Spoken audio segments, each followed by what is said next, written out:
All new at 6, our Colorado is changing every day. There is so much growth and development that if you compare some cities to how they looked 100 years ago, you would not recognize them today. That is true, but there are some corners in Colorado that look the same even 100 years later, and people living there are fighting to keep it that way. Denver 7's Thomas Hoppe found that place in Leadville. In a place known for getting away. A lot of people have gotten here by accident. There's this certain longing to stay. End up falling in love with it.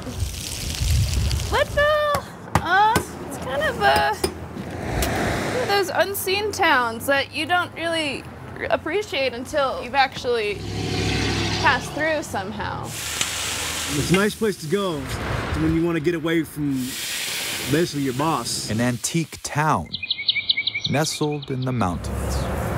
Let's call it happening Old West town. Full of life for 150 years. My kids are the 5th generation that lives in Leadville. We've got history on every corner.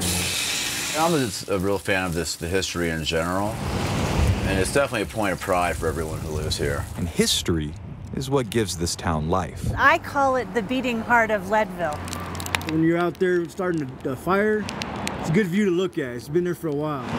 You're standing here in front of the Tabor Opera House, which was built in 1879 by Horace Tabor.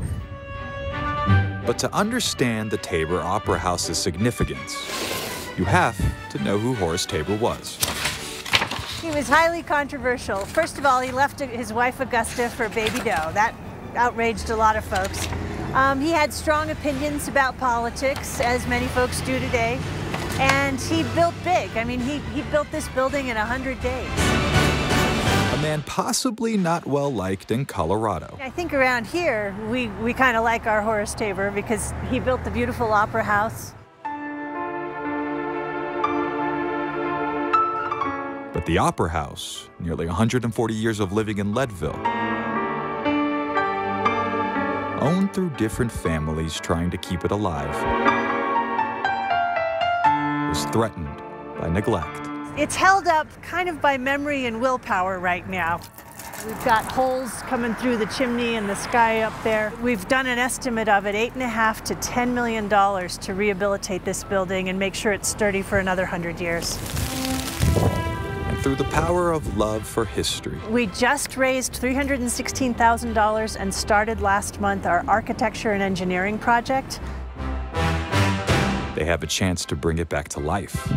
And now, having people perform here again for the first time in years.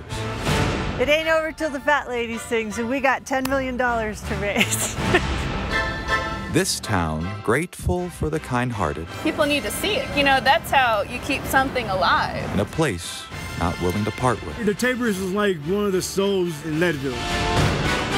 There's an act here that's only just starting. In Leadville, Thomas Hoppe, Denver 7.